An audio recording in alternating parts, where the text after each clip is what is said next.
Folks, last night we had a conversation on the show where I talked about these executive orders and how MAGA and Donald Trump, how they are specifically targeting Black America with these orders. Now, many folks are like, well, man, I don't know about all of that. But what have I always told y'all? You have to follow the money. That if you're not having a money conversation, you're not having an American conversation. So you often hear me refer to the Reconstruction periods on this show. And I mention that all the time. Why do I mention that? It is because you've heard me also say, in the history of America, every time there's been a period of Black success, there's been a longer period of white backlash. And see, now you got people like Senator Bernie Sanders and Senator Chris Murphy and others, and who just for them, no, this is not race, this is class. That's not what it is. But no, they're wrong. They're absolutely wrong. See, what you have to realize is that if you go back to the first Reconstruction, and if you really want an understanding of this, and I guarantee you, if Greg was at home, he would reach back and grab it if he was there. If you really want to understand this, you have to understand this. This is called Black Reconstruction in America, 1860 to 1880, written by W.E.B. Du Bois. This here, y'all, for those of you, if you include the bibliography, if you even include the index, this is a 746-page book where he talks about the period of Reconstruction. What is the period of Reconstruction? It is that period after the end of the Civil War when you had a focus of the radical Republicans, which is not today's Republican Party, the radical Republicans, and if y'all really want to learn some history, go look up Thaddeus Stevens. These radical Republicans, they had no interest in bipartisanship. They wanted to change America. They said, damn the other people, we got the majority, run the bills through. And that's how you got the 13th Amendment, the 14th Amendment, the 15th Amendment, which are called the Reconstruction Amendments. That's when you begin to look at the Civil Rights Act that was passed in the 1860s that provided a framework for African Americans to be able to access, listen to y'all, contracts. I don't think some of y'all heard what I just said. One of those laws that was passed. It was not passed in 1854. It wasn't around the same time as Dred Scott decision. This particular act was passed because the radical Republicans understood that coming out of Reconstruction, that the freed people of African descent needed to be able to access the economic levers of the country in order for them to be able to move ahead. Now, this, if you look at real quick here, I pulled it up. You see this AI overview. The Civil Rights Act of 1866 was the first federal law in the United States to define citizenship and protect the civil rights of all citizens. It also was a bill that dealt with economics. It was economics. And so what began to happen during Reconstruction? I would argue at the Reconstruction period, the first one, is the most successful period in the history of America for people of African descent. Because what happens during the Reconstruction period, you then begin to see freed people of African descent running for state legislature. You see them being elected to Congress. Do y'all realize that which we now know to be hardcore right-wing Confederate, the first state that seceded from the Union because they wanted to support slavery, South Carolina, that had a majority black legislature? Because you know why? The black folks at the numbers. Do y'all even recognize that taxpayer-funded education is a result of those free people of African descent putting it in the state constitution? James D. Anderson's book, The Education of Blacks in the South, 1860 to 1935, details that. You then begin to see, I know a lot of people get caught up in 40 acres and a mule, but black folks were not waiting on 40 acres and a mule. They began to acquire property. They began to open businesses. You then begin to see, we talk about Black Wall Street in Tulsa in 1921 burning down. You literally had Black Wall Streets happening all over the country beginning during Reconstruction. But what then happened? And you can look at Eric W.B. Du Bois' book, or if you want to, you can read Eric Foner's book, Reconstruction, America's Unfinished Revolution. He has it from 1863 to 1877. 1877 is kind of important. I'm about to get to it. So what then happens?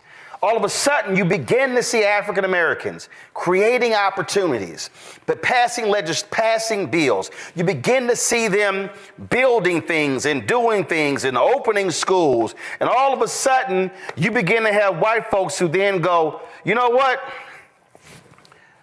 That's enough. We done enough for these Negroes. Listen, we about tired of hearing about all this stuff we need to do. Yeah, I know we had them enslaved for 200 plus years, but can we just move along? We don't have time. White America started getting tired of doing things for those people. We've done enough for those people. Then there's an election, 1876, a contested election. Sounds quite familiar. And so the Republicans and the Democrats then all of a sudden begin to say, well, you know what? The Democrats say, well, hey, why don't we do this here? We're going to let y'all go ahead and y'all can go ahead and y'all had a presidency. But we're going to do a deal. Y'all got to pull these federal troops of the last 3 remaining southern capitals. Oh, I'm sorry. Remember I told y'all they kept saying we're getting tired of that? See, what happened was they put federal troops in state capitals to ensure that the Dixiecrats, the racists, would not take over. Oh, I'm sorry. Let me go back. See, one of the big mistakes of Lincoln and the radical Republicans, of course, remember Lincoln gets assassinated, being he is followed by an absolute violent racist, Andrew Johnson. What then happens, he then goes, you know what, to hell with that. We're going to return the land to the slave owners if they apologize for what they did. So America put the folk back in power who were the ones who led to the Civil War. So what then happens, you then begin to have this election, it gets contested, and so then there's a compromise. We ain't in the room. The white folks were making the deal, and that's known as the Great Compromise of 1877. Do y'all know what came after the Great Compromise of 1877? The Reconstruction period ended. That's when the period of Jim Crow started. These white folks were like, no, we have done enough for these black people. We are sick and tired of doing this. So then we come around to a second Reconstruction. All of a sudden, Emmett Till gets killed August 28th, 1955. Then all of a sudden, you have these black women in Montgomery, Alabama, the Women's Council, who were organizing and they were doing what they were supposed to do. Then all of a sudden, you then begin to have these black women. It was not the black preachers. It was not the black men. It was the black women in Montgomery, Alabama, who were the ones who started the Montgomery bus boycott. Then Rosa Parks sits down. Then it begins December 1st, 1955. They begin to bring them to their knees. But understand, Montgomery, it went all the way to the Supreme Court, but the Montgomery buckled because it was a money thing, y'all. That began a 13-year odyssey when you begin to see the fight over civil rights, and you then begin to see the laws passed, the Civil Rights Act of 64, the Voting Rights Act of 65, the Fair Housing Act of 1968. And guess what happened? You had these Republicans who actually were supportive of civil rights, and all of a sudden Barry Goldwater runs for president in 1964. He was a senator from Arizona. And then what does Barry Goldwater do? Barry Goldwater then he opposes the Civil Rights Act of 1964. That was his bedrock. King was so offended by that King actually campaigned for President Lyndon Baines Johnson in 1964, something that he never did. But they said it was so important for Goldwater not to win because Barry Goldwater was going to stop civil rights in its tracks. Why is that important? Why is Barry Goldwater's opposition to the 64 Civil Rights Act so important? Because the 64 Civil Rights Act dealt with public accommodations. It dealt with you couldn't bar people from restaurants and transportation. It went on and on and on. Oh, well, I'm sorry. That means that you couldn't bar people. You could not discriminate against people. And so guess what?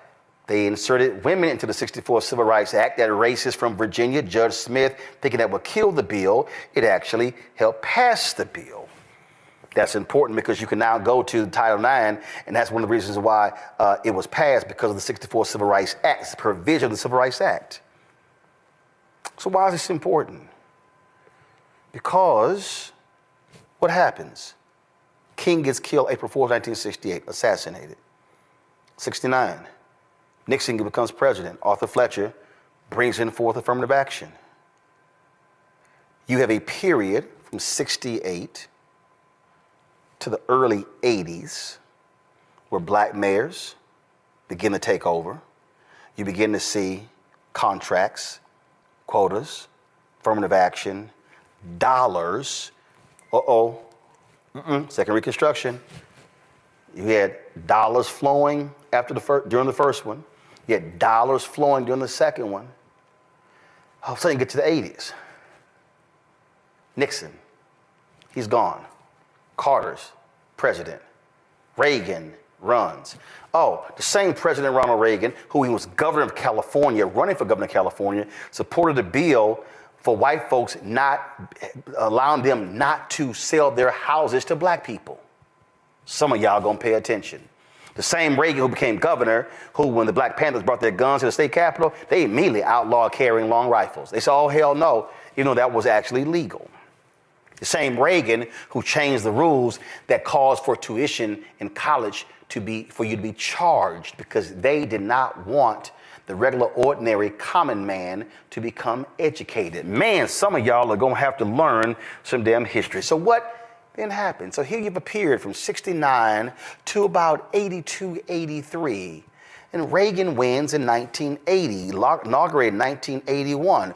What does Reagan then do? Reagan begins to go after affirmative action programs. You then begin to see the lawsuits happen. Then you begin to see the decisions coming down out of the Supreme Court, where they then began to put constraints on affirmative action. That's an economic situation. And Reagan, in his 8 years, begins to unleash holy hell economically against black people. And then what happens on May 25th, 2020? George Floyd is killed. George Floyd is killed on May 25th, 2020. And folk like me said, y'all, this is the third Reconstruction.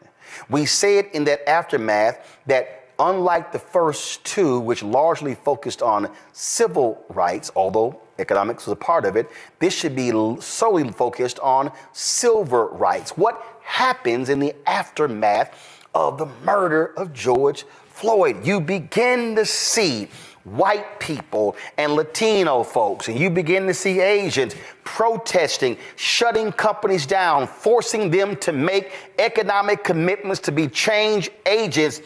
And white conservatives went, oh shit, we can't have this. We cannot have a generation or two of young white people who are reading and being educated about the real history of America. There's no coincidence. The attacks on critical race theory comes after George Floyd's death. Oh, some of you may say, well, I still don't understand. What's the deal here? Because the attacks on CRT and the attacks on wokeness were all designed to drive a wedge through conscious white people and the folk who wanted to keep the system the same. You had white people in companies who were forcing them. Adidas announced a $10 million commitment, and the white folks in the company lost their minds so much the next day the CEO said, oh, it's going to be $100 million. Companies pledged 30, 40, 50, 60, 100 billion in economic commitments in the wake of the death of George Floyd. And then the right said, no, we cannot have this. Oh, no, hell no. Remember, May 25th, 2020, Trump was in the White House. We cannot have this because if we have this coalition of young white people who now all of a sudden becomes conscious, who all of a sudden becomes awake, then all of a sudden we are guaranteed to lose elections in the future. And so what do they then begin to do? They begin to complain about books. They begin to complain about what they're seeing in libraries, and what then happens? They begin to run for school board. Moms for Liberty begins to rise up, and so they take all of that fury in 2021 and begin to win, and that goes into 2022. It sets up the return of Donald Trump. But what a lot of people have been missing is that Brown versus Board of Education decision in 1954 leads to, of course, in 1955. And all of a sudden, you begin to see the changes made by those federal judges. And so the hardcore right goes, damn it, we got to combat this. And the civil rights laws beginning to come in 1960. And they said, no, we can't have this. And then all of a sudden, because of what black people did, fighting for civil rights, and then it was black people's fighting for civil rights, which opened the doors for immigrants to be able to come into the country. Thank you, Indian Americans. You're welcome, Pakistani Americans. You're welcome, Asian Americans, because that's black people make that happen. Then the white folks said, oh, hell no. This all of a sudden, this multiracial America, we ain't having that. That's why you begin to see rich folks, the Mellons of the world, begin to fund the Heritage Foundation, fund the conservative think tanks, because they needed to establish a structure to reframe America, because we cannot have a multiracial America where these people are going to be in power. So we are going to attack economics, affirmative action. We're going to attack voting rights. We're going to attack everything which is the underpinning of the society. All these things happen, which is why, folks, you have a Robert Mercer, billionaire, funder of Breitbart. What does he do? This is what he said. Go to my iPad. Mercer often argued that the 1964 Civil Rights Act was a mistake. According to the New Yorker, a former employee claimed that Mercer asserted repeatedly that African Americans were better off economically before the civil rights. Mercer allegedly claimed that black people were racist, and they were no more racist, that there were no more white racists. He said black people were racist and that there were no more white racists. That's the billionaire Robert Mercer, who was one of the biggest funders of Donald Trump in the 2016 election, who was the chief funder of Breitbart. This election, you had Charlie Kirk, the CEO of Turning Point USA, who was organizing and galvanizing young white folks on college campuses all across the country, especially young white men. This is what Charlie Kirk said about the 1964 Civil Rights Act. Be clear, created a beast, and that beast has now turned into an anti-white weapon. Yeah, and that's the reality. And so we just need to fundamentally relook at a lot of our civil rights legal regime. And without that, even though I don't think it's sort of the magic bullet, but I think without that, there's limits to the amount of progress we're going to make. Let's talk about discourse and dialogue. This topic would have been even more forbidden 4 or 5 years ago, but it's now becoming in more and more mainstream circles. Is that because the problem is becoming worse, or but our side is more courageous to confront it? Did y'all hear that? We couldn't talk about this 4 or 5 years ago, but now we can. That's a person who literally has the ear of the person sitting in the Oval Office. We do not understand that the executive orders that have been issued this week, the attacks on affirmative action in colleges and admissions, they are getting rid of programs, scholarship programs. They're getting rid of internship programs. They're getting rid of access. What this is about is the complete attack. And this is the goal of exactly what they did in 1877. This is no different than when the white racists in Mississippi convened the Constitutional Convention in 1890. And they said, we cannot let these niggas keep voting. Oh, I know, I'm sorry. Supreme Court Justice John Roberts, he doesn't use that language, but it's essentially what they did when they gutted Section 4 of the Voting Rights Act. The attacks on Section 2 of the Voting Rights Act. Do understand, right now, you have at least 4 Supreme Court justices who would love to completely get rid of the 1964 Civil Rights Act. And why this is important is because the 1964 Civil Rights Act is the enforcement mechanism that has led to all of these changes for Black America since that period. So what they understand, if we assault the 1964 Civil Rights Act and get rid of that, and then we completely get rid of the 1965 Voting Rights Act, what we have effectively done is gutted Black leadership and African Americans from being able to take advantage of what happens in this country. So while a lot of y'all are bullshitting around on whether you can be on fucking TikTok,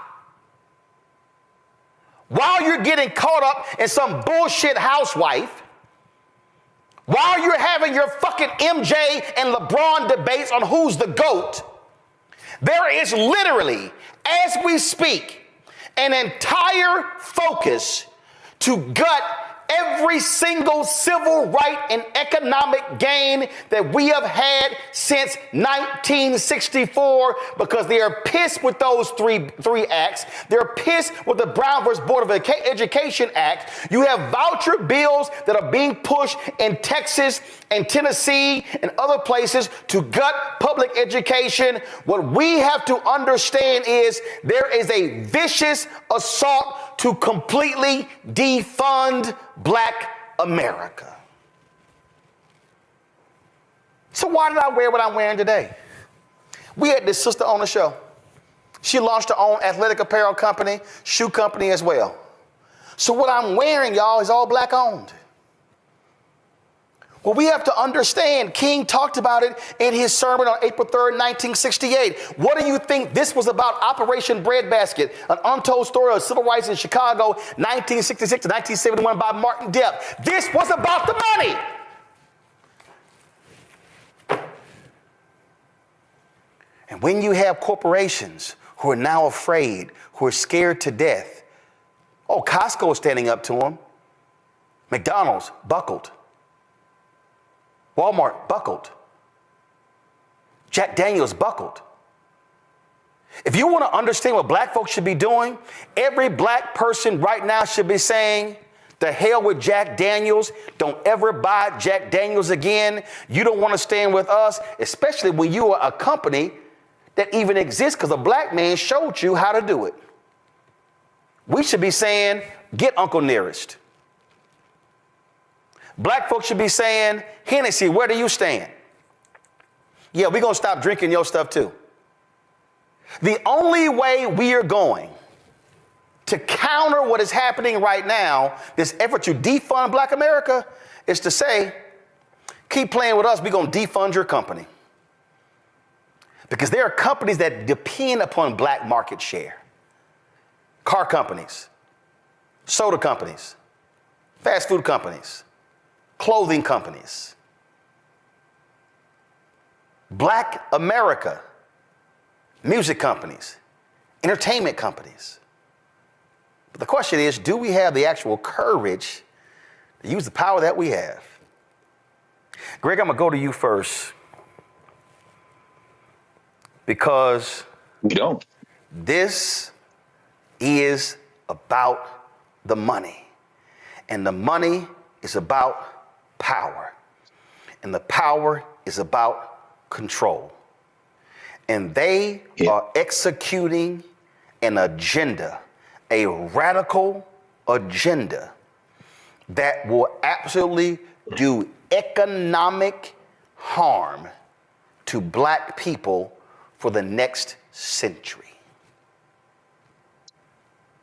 Yes, absolutely. I think it was a masterful walkthrough, Roland, very necessary, an important level set for folks who really think this is about one election or one candidate's policies, or whether you like their spouse, or whether they smoke weed when they were in college. Silly things, as you said.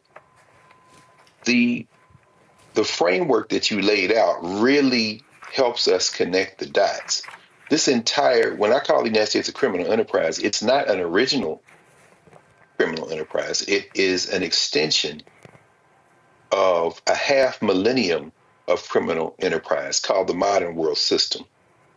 This is a process that did not involve the entire world, that came out of Western Eurasia, what we now call Europe, that combines culture and commerce and politics in terms of state formation. So when we talk about Spain and Portugal, we talk about Holland, we talk about England and France, and we're not talking about Germany, because Germany hasn't formed in a way, and that's what World War I and World War II about. Basically, they were like, we didn't get the jump that y'all got, riding African peoples back into modernity. That's what, of course, Howard French is writing about in his book, Born in Blackness.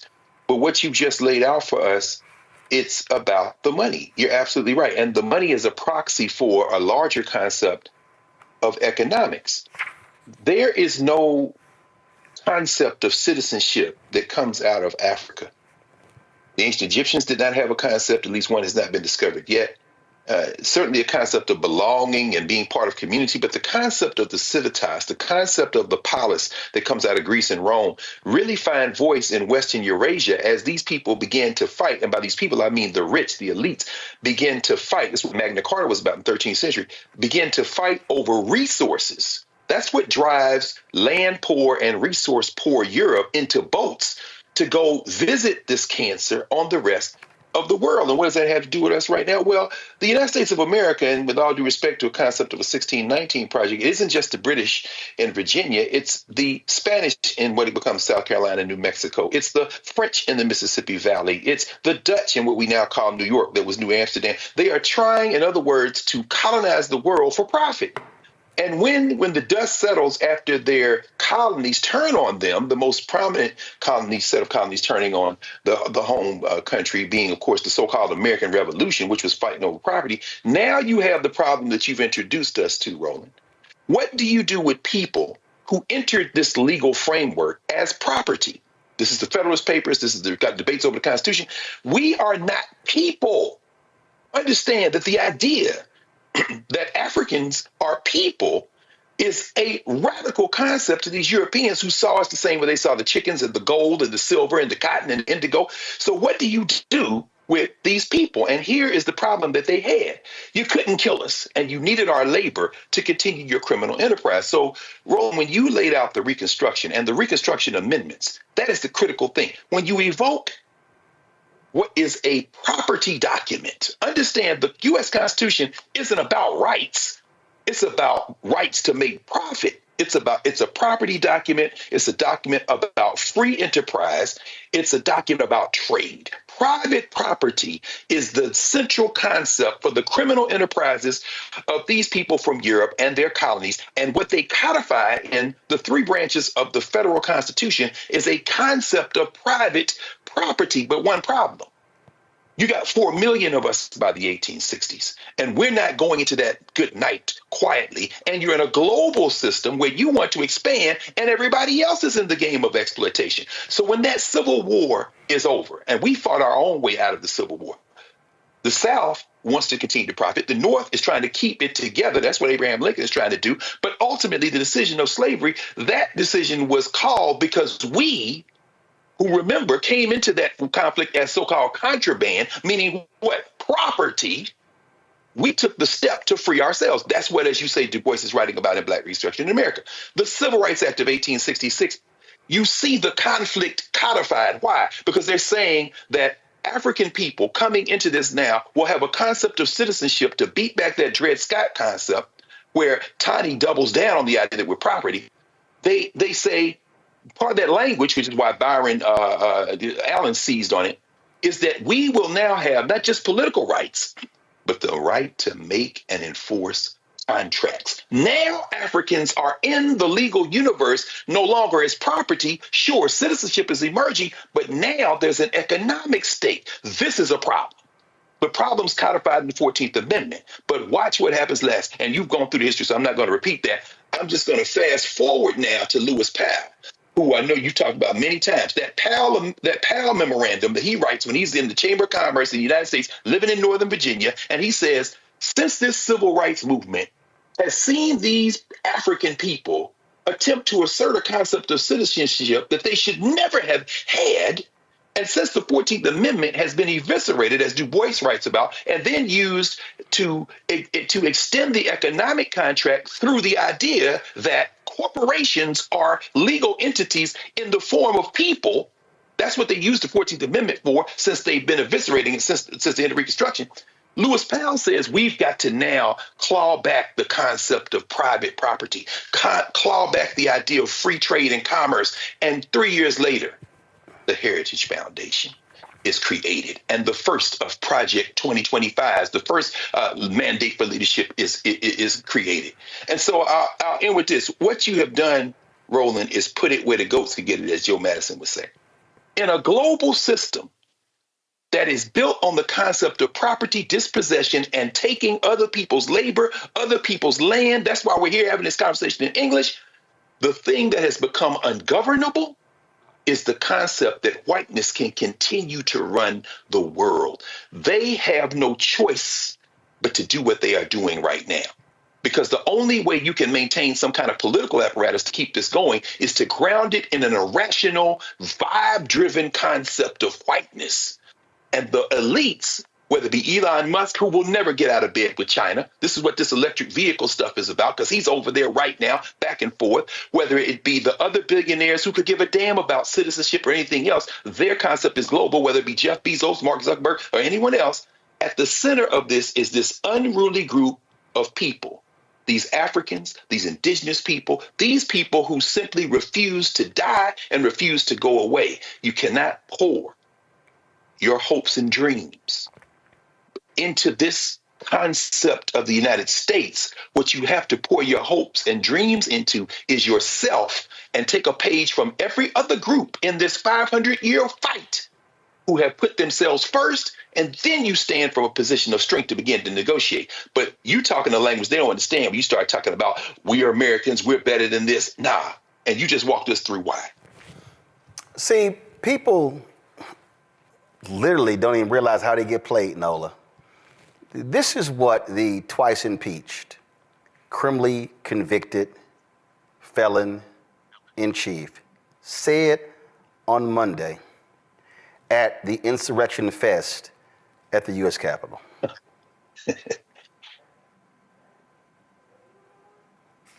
Guys, the video from the inauguration. You had it up earlier. Yes, the video from the inauguration, they're requested, when he thanked black people. We had a powerful win in all 7 swing states. and the popular vote, we won by millions of people. To the Black and Hispanic communities, I want to thank you for the tremendous outpouring of love and trust that you have shown me with your vote. We set records, and I will not forget it. I've heard your voices in the campaign, and I look forward to working with you in the years to come. Today is Martin Luther King Day, and his honor, this will be a great honor, but in his honor, we will strive together to make his dream a reality. We will make his dream come true. And what did that liar do? Gut the very things that King fought for. And if you Black and you fail for that bullshit, you are a dumbass, Nola. He couldn't even get it out. He couldn't even finish the statement because it wasn't authentic. He couldn't even finish the end of the statement that we're going to make his dream come true. Lies. Lies. And, you know, I'm so happy that we're talking about Du Bois because, you know, in the great debate between Booker T. Washington and Du Bois, in many ways, I am a Du Boisian. And I'm going to kind of come back to this MLK, this kind of worship, you know, at the altar of MLK when it's MLK Day. And I would also say, you know, don't be surprised if they circle back and try to not make MLK a federal national holiday. I'm gonna just go ahead and put that out there. But, you know, as we're having this conversation, you know, Roland, as you're walking us through the different reconstructions, the one thing that is rolling around in my head, and, you know, Greg made so many salient points, that question that Du Bois asked in The Soul of Black Folk, how does it feel to be a problem? It is a question that is it's so salient in this moment, because what you're talking about is Black people have been a problem in this country since the day we were stolen from Africa and brought here illegally. We have been a problem because you can't get rid of us. Everything has been tried. You treated us like cattle. You enslaved us. You put us on plantations. There was Jim Crow, Black codes, everything you can think of.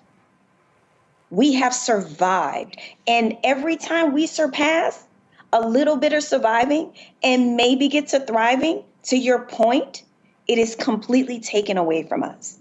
And, you know, I had posted something on my Instagram, not the popular speeches from MLK, but it was this one quote that he said, basically, how dare you ask of a man to pull himself up by his bootstraps when he does not own any boots?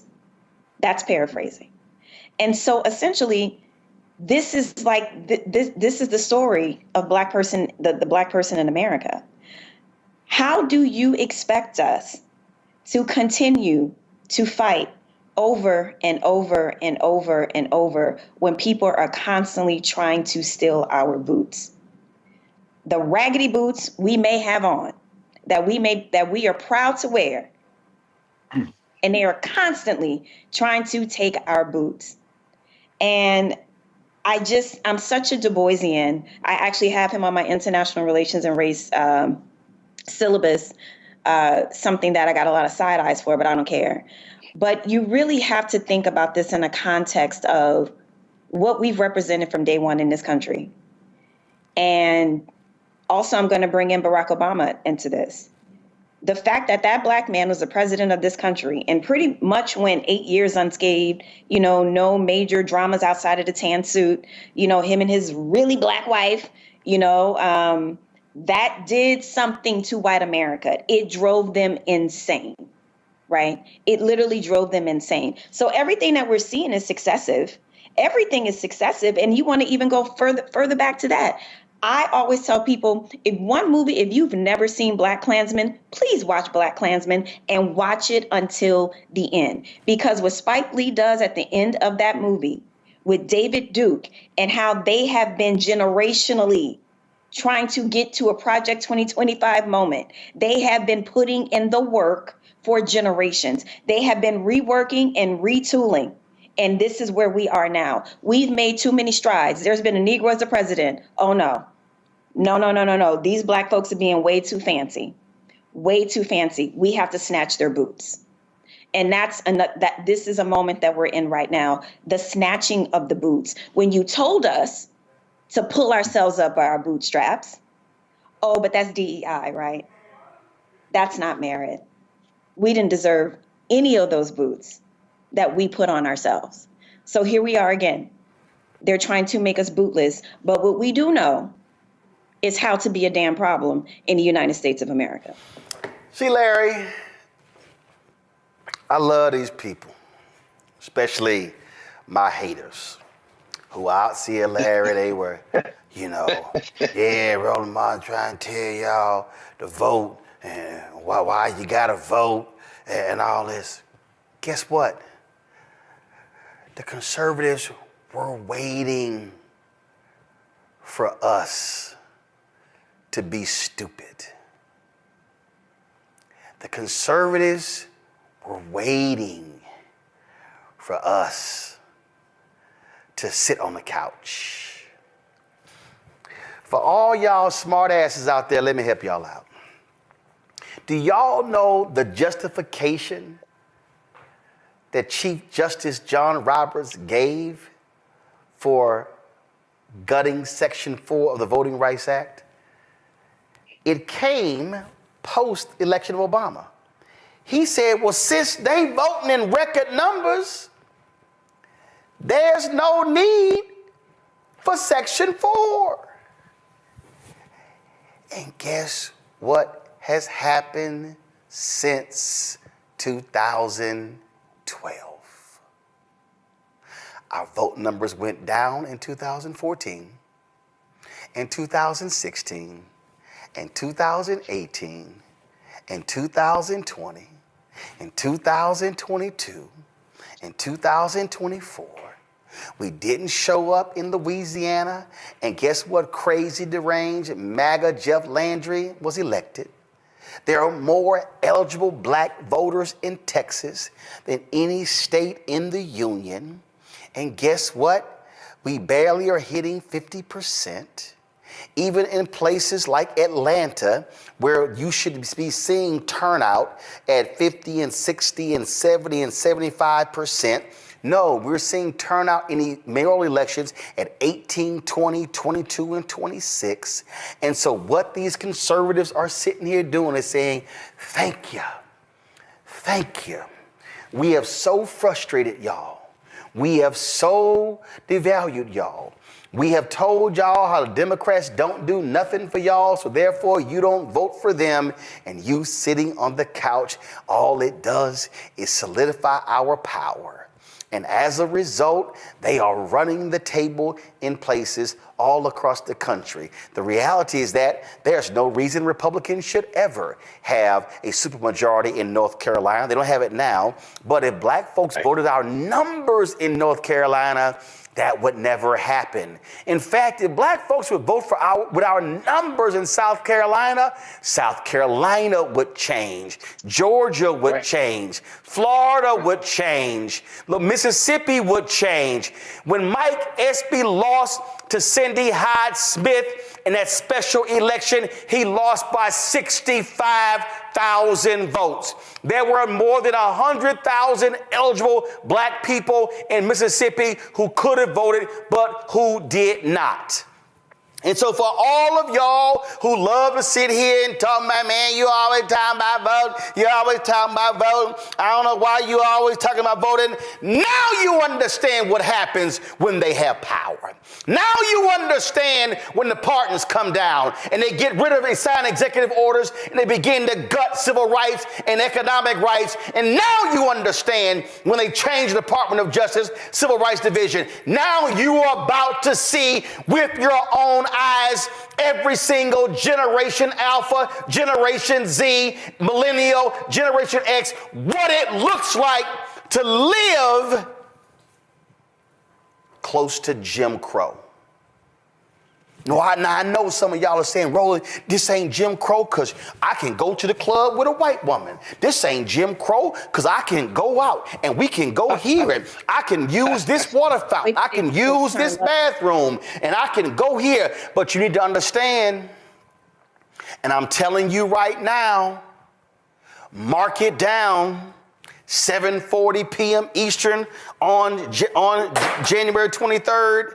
A year from now, you are going to see a dramatic drop in the number of contracts that black businesses have gotten from the federal government. You are going to see a year from now a dramatic drop in the contracts that black-owned businesses will receive from corporate America and from state governments and from county governments and city governments and school districts. You are about to see an economic calamity come down in black America because too many of us sat our asses on the couch, chose not to vote because we said, well, if I don't get nothing before I vote, then I'm not going to vote. Now you are witnessing with your very eyes what happens. And then what you have are some of these same people who I saw your tweets. Well, I'm saying that we got to do for self. We got to do for self. Let me explain to you, everybody who keeps talking about doing for self, please explain to me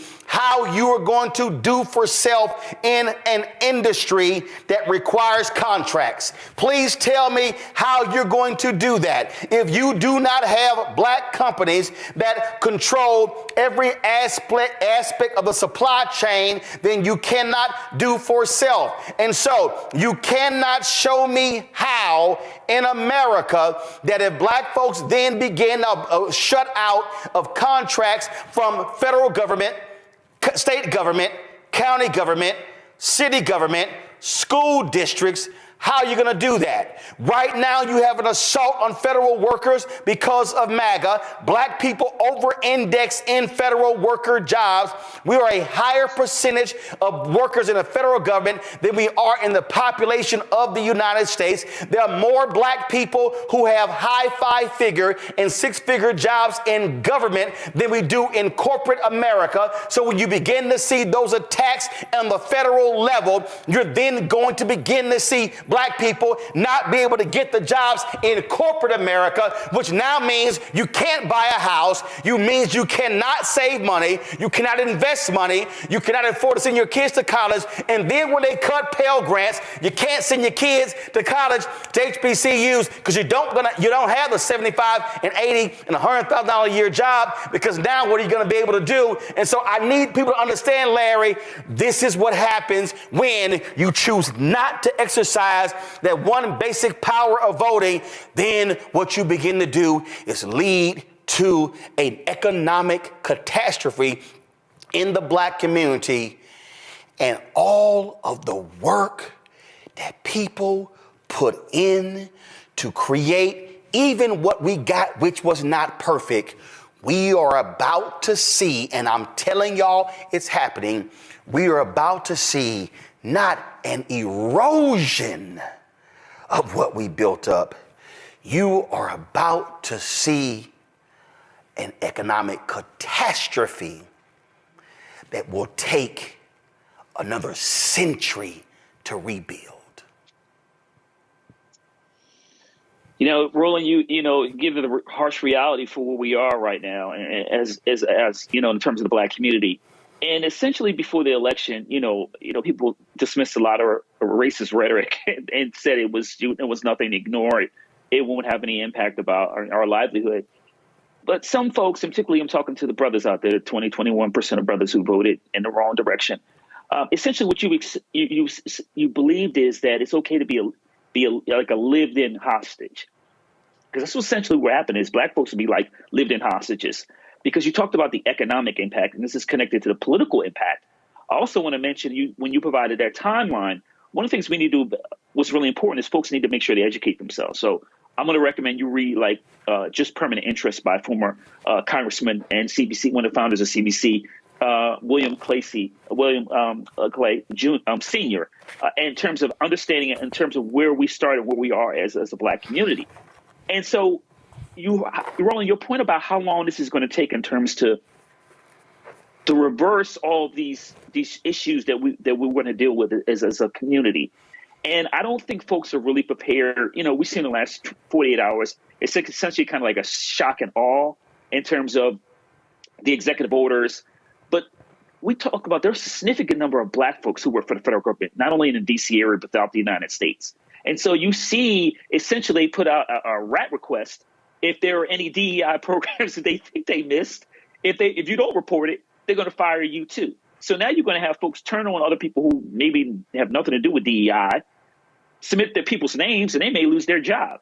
And of course, these folks are going to be disproportionately Black. So what does that leave many people in our Black community, in our community, as it relates to economics? The other thing I want to highlight, Roland, in terms of we talk about this historical nature issue about racism in America, is I need the folks to go back and check out the debate between, we had the debate in Cambridge, Massachusetts, between Baldwin and Buckley in 1965. The same Buckley who supported the Civil Rights Act until Barry Goldwater wrote his book, The Conscience of a Conservative. Right. And so the title of the debate was "The American Dream is at the Expense of the American Negro."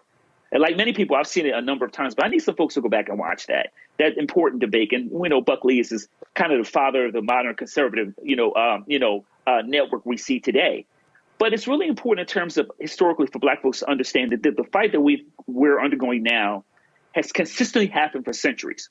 But at least at some point, particularly, like I said, I talked about earlier with the Great Society programs, that we had some kind of success in terms of ending Jim Crow. And then we've seen some other opportunities. We talked about the election of President Obama, obviously some economic growth. Black folks had the opportunity to go to any higher education institution they want to. But then folks said that's too much. And we need to dismantle all of that. So what you're seeing is a complete reversal of all the success that we've seen over the last several decades. And folks are unprepared for it because they thought that, this is all, smoke and mirrors, this is all a game. No, we're in it now. And so what are we prepared to do?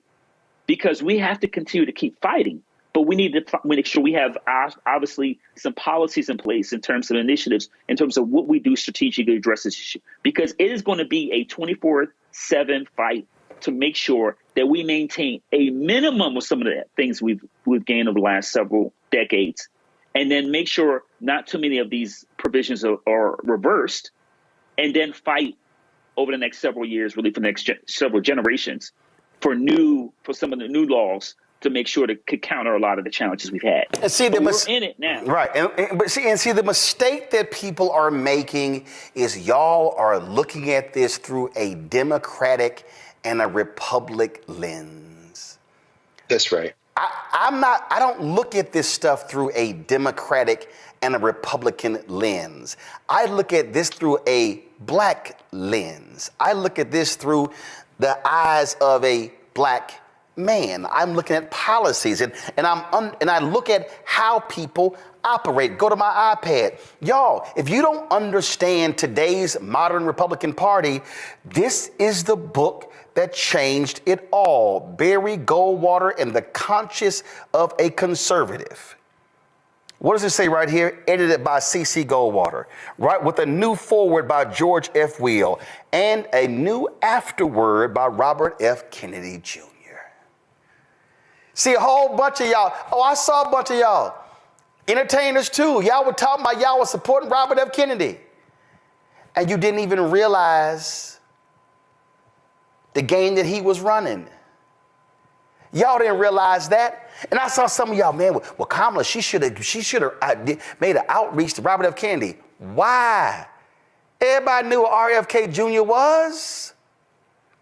See, y'all ain't, y'all falling for the okie doke. When you are making a decision who to vote for, you make a decision based upon what I see, what I hear, how things are operating. Look at this here. All of these. Donald Trump said, I will end the war in Ukraine in 24 hours. Y'all fell for it. Y'all sit here and y'all fall for all of this stuff, not even remotely realizing what is going on. You don't even understand, again, what is happening, because you know what I hear? A lot of our people, man, I don't read, I don't watch the news. I don't read stuff.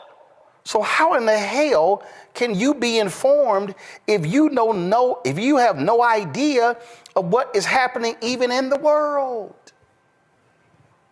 Oh, I see the numbers. I see the numbers. And let me be real clear. Let me be real clear. This is not a shot at folk I know. Oh, but I'll see y'all loving shenanigans in sports YouTube channels and commentaries. Oh, and everything is fun. But let me help y'all out. Let me help y'all. Do I still have the, let me find it. Let me see if I can find it. On Facebook, I'm sorry, this actually was posted just yesterday. I'm trying to pull it up right now.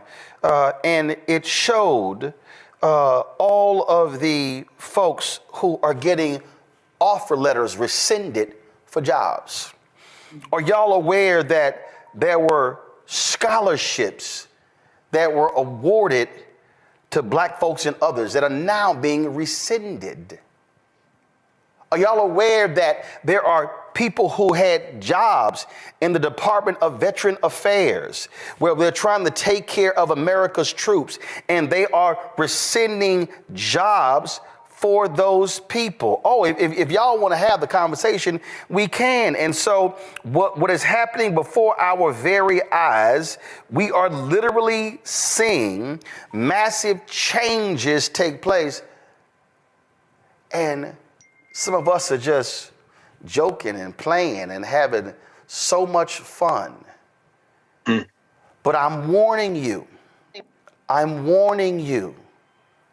And they're not understanding this, Nola. They're targeting black PhDs. They're targeting folks with masters. They're targeting every single one of the programs. See, we had some simple-minded Negro in the chat. Yeah, you know, I voted for Harris, but Roland Martin was talking down to the regular people in the streets. And I'll say it, no problem, Panther 55. You can kiss my ass. Because, see, I can guarantee you I can go in the streets and, because, see, I know what I'm told. I know there are barbershops that are streaming our show in the barbershops. I know, because I get the letters, and the brothers who were in prison stopped me and saying, man, I got through prison watching you. See, y'all can sit here with that bullshit all you want to. Oh, you the boule, and y'all talking down. That is dumb as hell. Because first of all, right now is 5,500 people who are watching YouTube right now. Hey, dumbass, it's only 5,000 boule members. So guess what? And I guarantee you, the entire boule ain't watching me right now. But see, Nola, that's the Simple Simon shit that some of these folk don't realize. And while they sitting here yelling about, you in the boule, you ain't talk to the regular people, guess what? You getting jacked. The programs that are happening, oh, these things are going down as we speak. Nola, you are hearing from these people. You are hearing from I guarantee you are hearing from long-serving diplomats in the State Department, people who have given their lives to the federal bureaucracy, people who believe in what Ralph Bunche was doing, the first African-American to win a Nobel Peace Prize, who are summarily being dismissed because what they say. In fact, y'all don't even. Do y'all have the clip where Donald Trump said he could tell who's an illegal immigrant? Play it. Open borders with people pouring in, some of whom, I won't get into it, but you can look at them and you can say, could be trouble, could be trouble. You can look at them and tell you could be trouble. That's what they are saying right now to black people in the federal government, Nola. First and foremost, it's just plain old school racism. No more, no less. Just plain old school racism. Nothing new. But, one of the most successful tricks ever played on Black folks is to convince a large population of us that education does not matter. Why do you think people work so hard trying to convince people that higher education does not matter? It's a reason. It's a reason, as you alluded to earlier, Roland, as you were talking about Ronald Reagan and, raising the price of education. My parents met at LSU, the New Orleans campus, which is now UNO. And my daddy always tells this story about how he paid my mama's tuition. He paid my mama's tuition out of his pocket. And then fast forward, 15 years later, you have to take out a second mortgage to send your child to school, or that child gets in debt starting out their professional careers, right? So this conversation about, oh, you uppity Negroes, trying to bring back the talent and 10th and all that stuff. At the end of the day, it is so easy, Roland and everybody on this panel, to my colleagues, to seduce angry, ignorant people. And I'm not calling folks out there ignorant, but what I'm saying is, it is. I'm calling the ignorant. Go ahead. I knew you were gonna come in. I knew you were gonna come in. I'm gonna call the ignorant.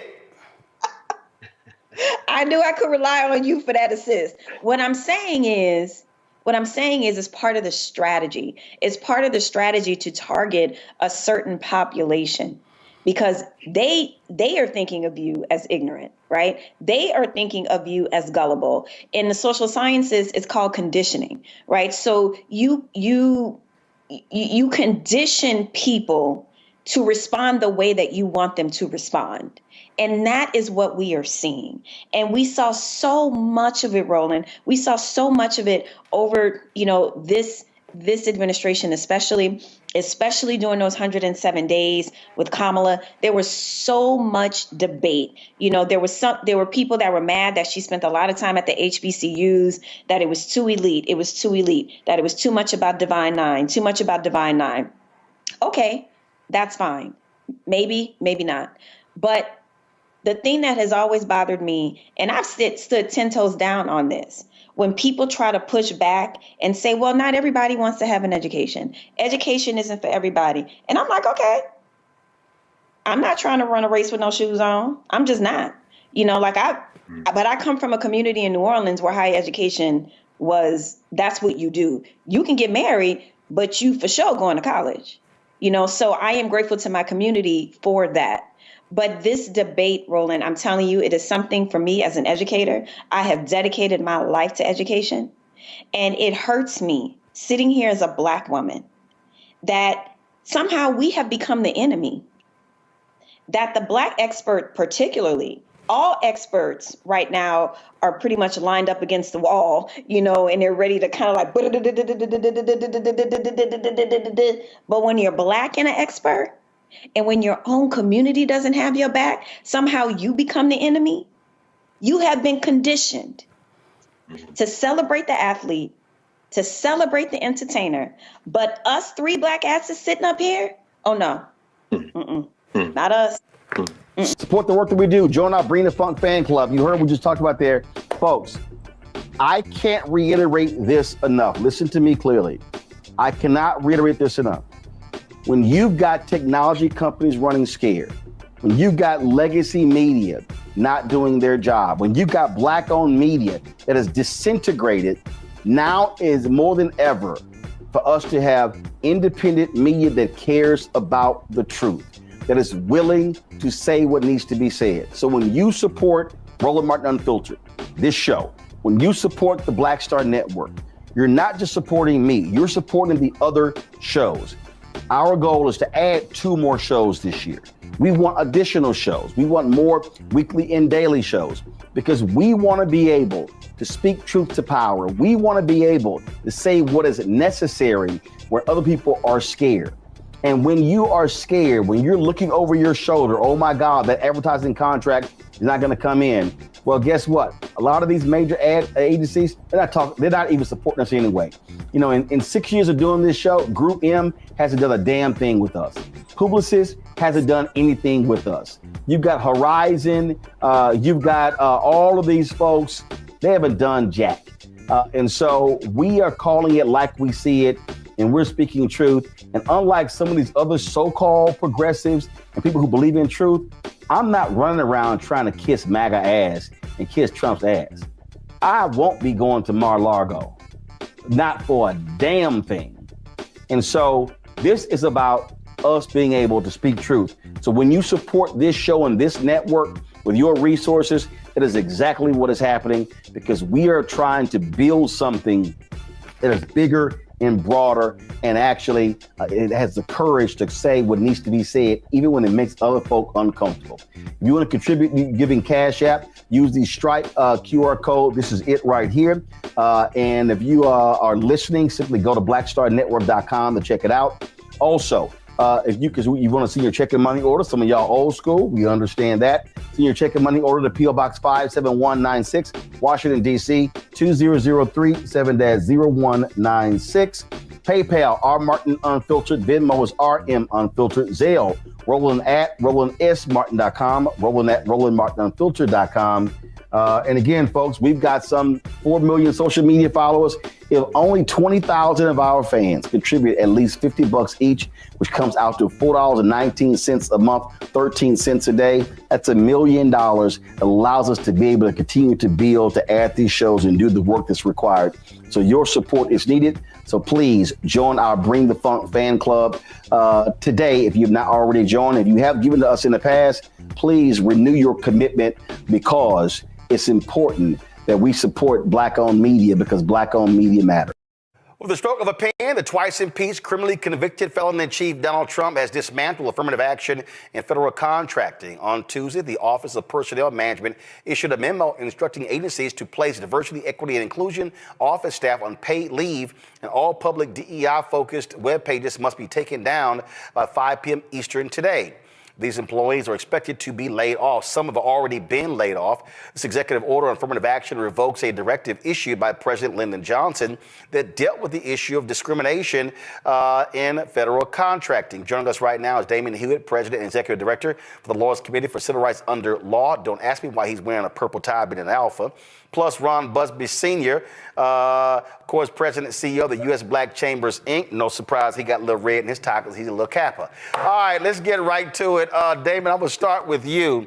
First off, look, we know these guys have been targeting DEI, but going after the Lyndon Baines Johnson executive order is a whole different thing, because that dealt specifically saying you can't discriminate in the hiring of folks when you're getting federal contract. That's a whole different conversation.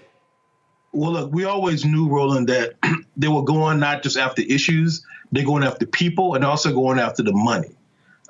That's exactly what this is really about. The same reason why they went after federal contracting programs after the Students for Fair Admissions case, the higher ed affirmative action case. And so this is really troubling. You know, the message being sent here and the implications of this rescission is that federal contractors no longer have to undertake affirmative duties to root out discrimination in their own workplaces and their processes.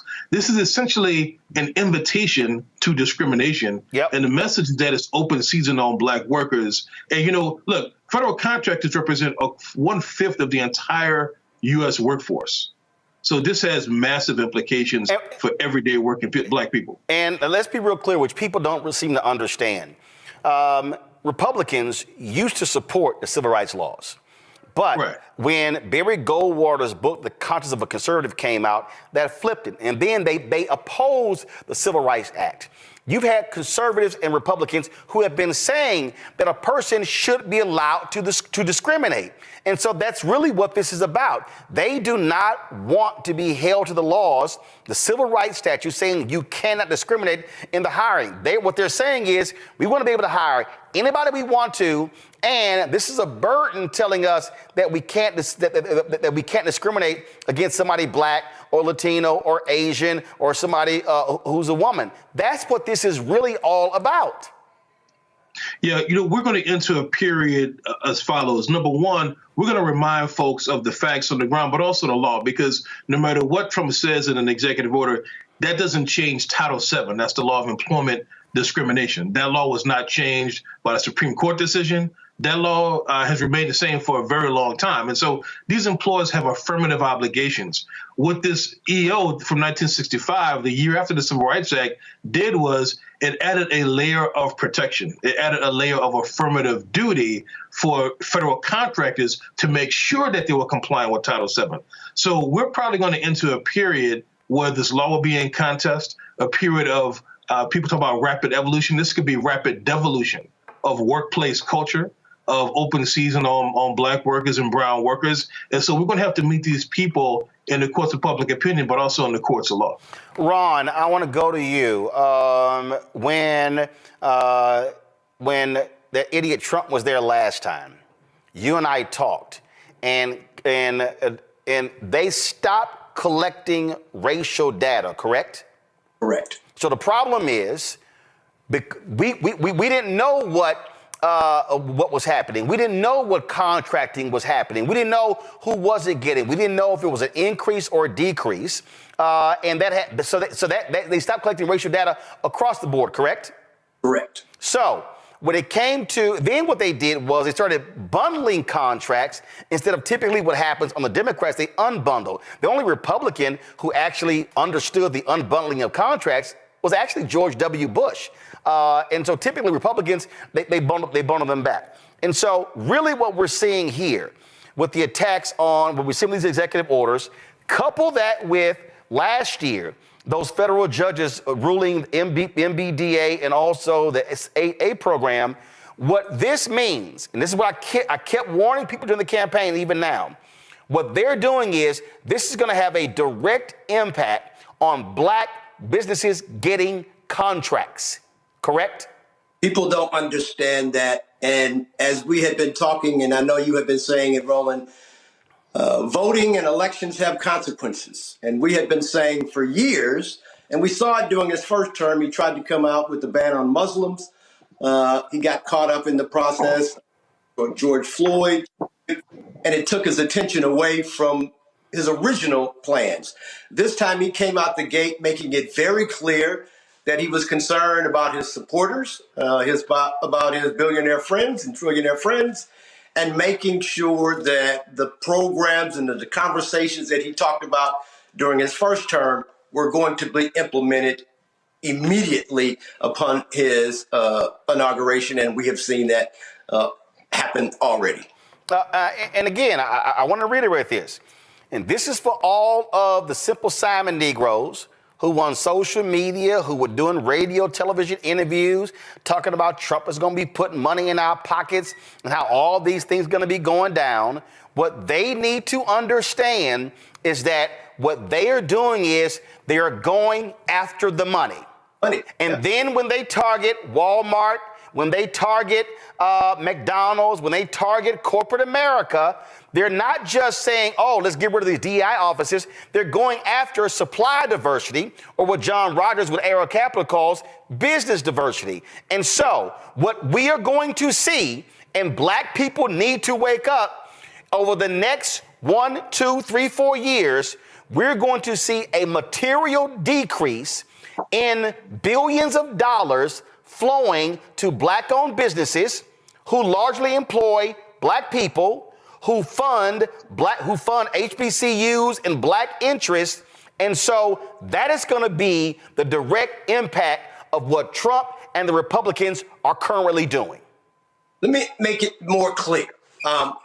During Obama's first term in office, the goal for minority spend was roughly 5%. He surpassed that and hit 7%.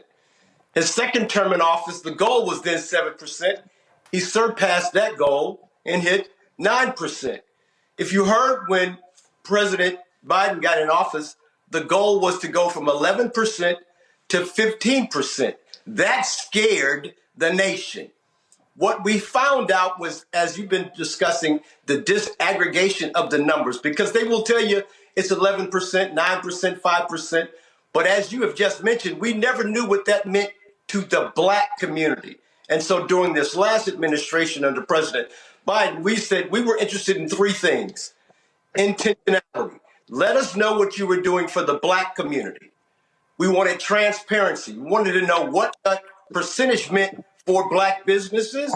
And then we wanted accountability. We wanted to know, okay, well, if they're not hitting the numbers, how can we motivate them and what can we do to improve the conditions for Black-owned businesses? And so the reason why MBDA, Minority Business Development Agency, was the first place to go under attack is because while we were there, the goal was to get the increase for Black businesses from 1.5% of the entire country spend to 3%.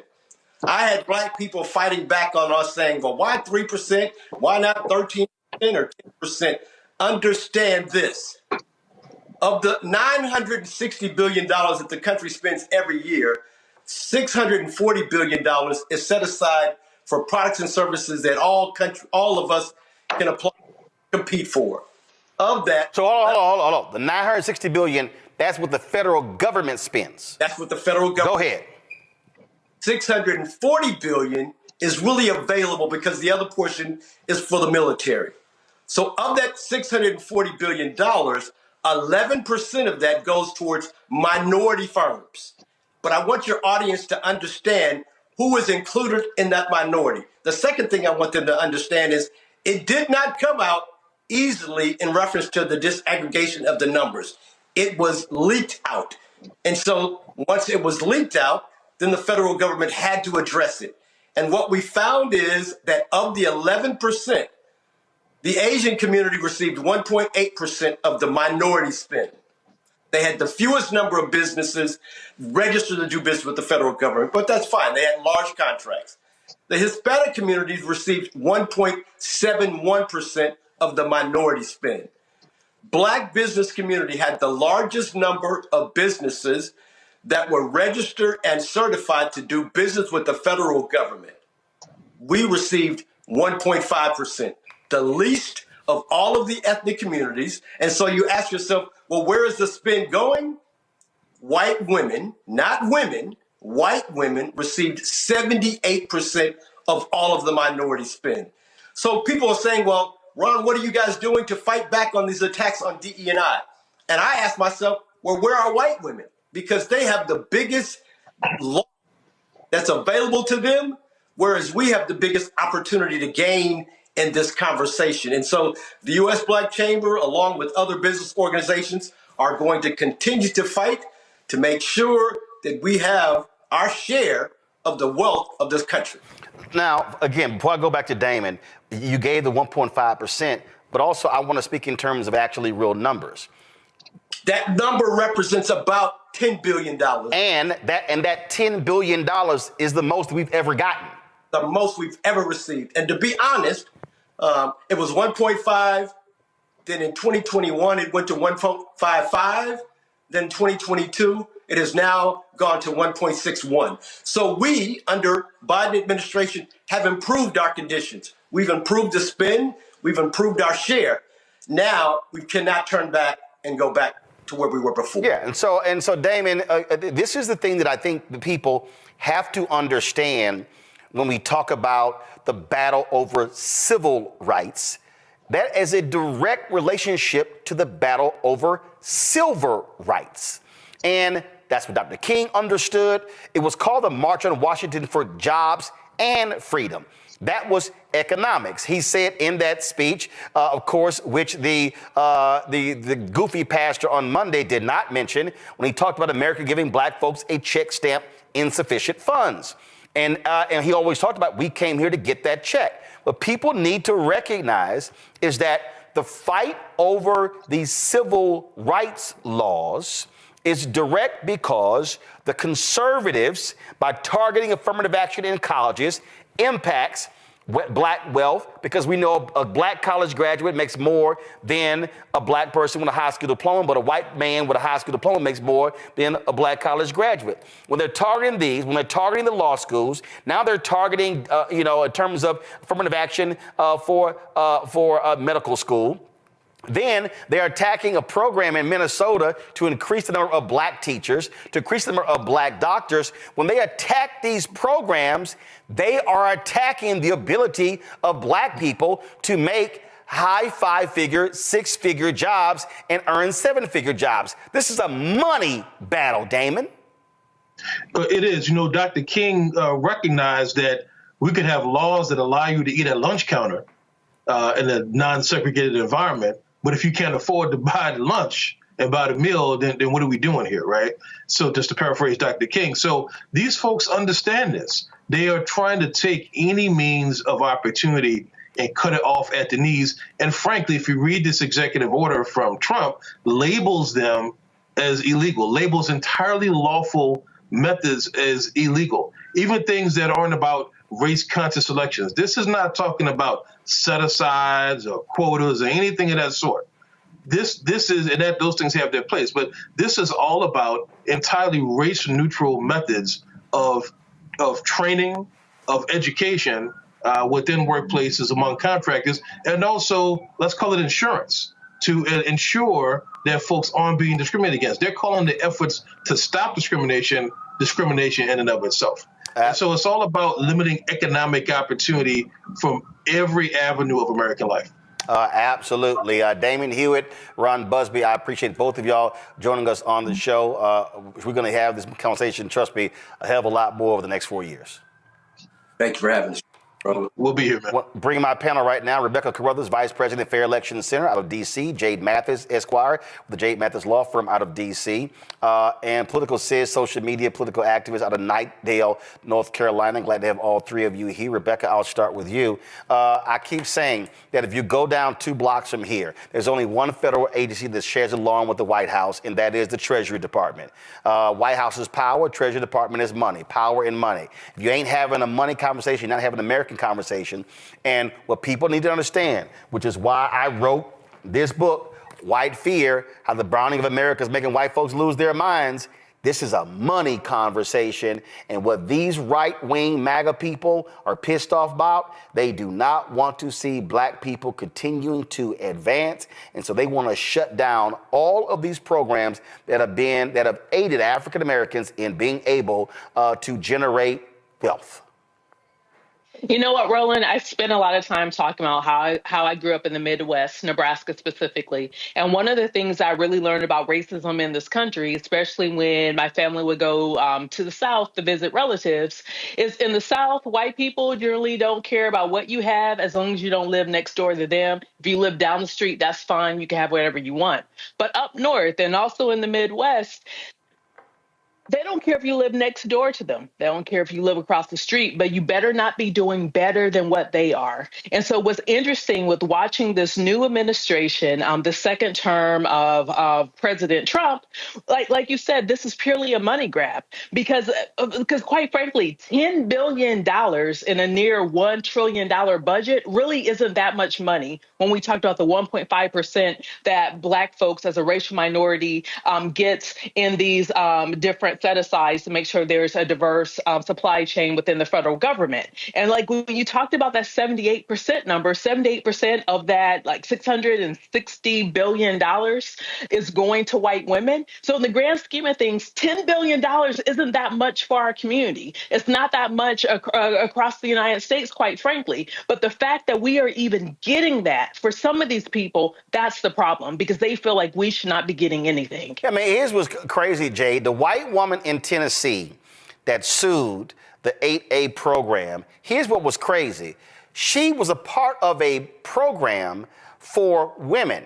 That's how she was able to get contracts. She then sues the 8A program saying, oh, I can't participate in that, and she never even applied. So the white woman was mad at the program for minorities, and she was mad that it didn't include her, but she had no problem with the program that was for women, for white women like her. And this is what we are dealing with. These white folks talk about, oh no, it needs to be a meritocracy. It needs to be, oh no, we shouldn't have double standards.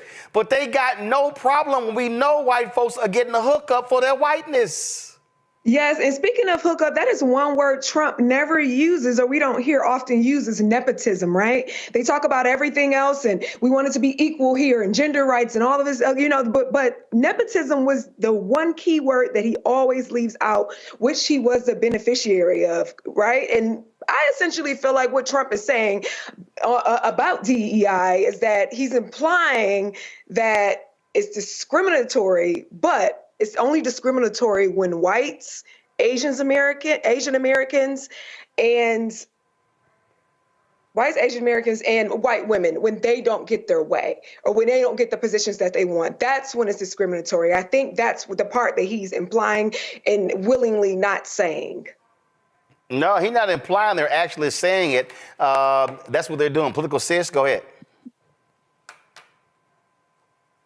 You on mute. You're on mute. I don't. Now, there you go. Go ahead. Okay. One thing I don't think they understand, especially white women, veteran white men, is how DEI impacts them in a good way. When it comes to Obama, along with the LBJ executive order that Trump took away, Obama added the gender along with gender identity, I think. But that's going to affect white women as well as black women. So I think that's something we need to keep in mind. And I don't know why the Democrats, especially here in the South, can't drill that into white working people, white working women people. But I think if we can do that, then we can get somewhere with some votes. But then that's going to require people to have a conversation they frankly are unwilling to have. They're scared to have. Of course. Support the work that we do. Join our Bring the Funk fan club. You heard what we just talked about there. Folks, I can't reiterate this enough. Listen to me clearly. I cannot reiterate this enough. When you've got technology companies running scared, when you've got legacy media not doing their job, when you've got black-owned media that is disintegrated, now is more than ever for us to have independent media that cares about the truth, that is willing to say what needs to be said. So when you support Roland Martin Unfiltered, this show, when you support the Black Star Network, you're not just supporting me, you're supporting the other shows. Our goal is to add 2 more shows this year. We want additional shows. We want more weekly and daily shows because we want to be able to speak truth to power. We want to be able to say what is necessary where other people are scared. And when you are scared, when you're looking over your shoulder, oh my God, that advertising contract is not going to come in. Well, guess what? A lot of these major ad agencies, they're not even supporting us anyway. You know, in 6 years of doing this show, Group M hasn't done a damn thing with us. Publicis hasn't done anything with us. You've got Horizon, you've got all of these folks, they haven't done jack. And so we are calling it like we see it, and we're speaking truth. And unlike some of these other so-called progressives and people who believe in truth, I'm not running around trying to kiss MAGA ass and kiss Trump's ass. I won't be going to Mar-a-Lago, not for a damn thing. And so this is about us being able to speak truth. So when you support this show and this network with your resources, it is exactly what is happening because we are trying to build something that is bigger and broader, and actually it has the courage to say what needs to be said, even when it makes other folk uncomfortable. If you want to contribute giving Cash App, use the Stripe QR code. This is it right here. And if you are listening, simply go to blackstarnetwork.com to check it out. Also, because you want to see your checking money order, some of y'all old school, we understand that. See your checking money order to P.O. Box 57196, Washington, D.C., 2037-0196. PayPal, R. Martin Unfiltered. Venmo is RM Unfiltered. Zelle, Roland at RolandSMartin.com, Roland at RolandMartinUnfiltered.com. And again, folks, we've got some 4 million social media followers. If only 20,000 of our fans contribute at least $50 each, which comes out to $4.19 a month, 13 cents a day, that's $1 million. It allows us to be able to continue to build, to add these shows and do the work that's required. So your support is needed. So please join our Bring the Funk fan club today. If you've not already joined, if you have given to us in the past, please renew your commitment, because it's important that we support Black-owned media.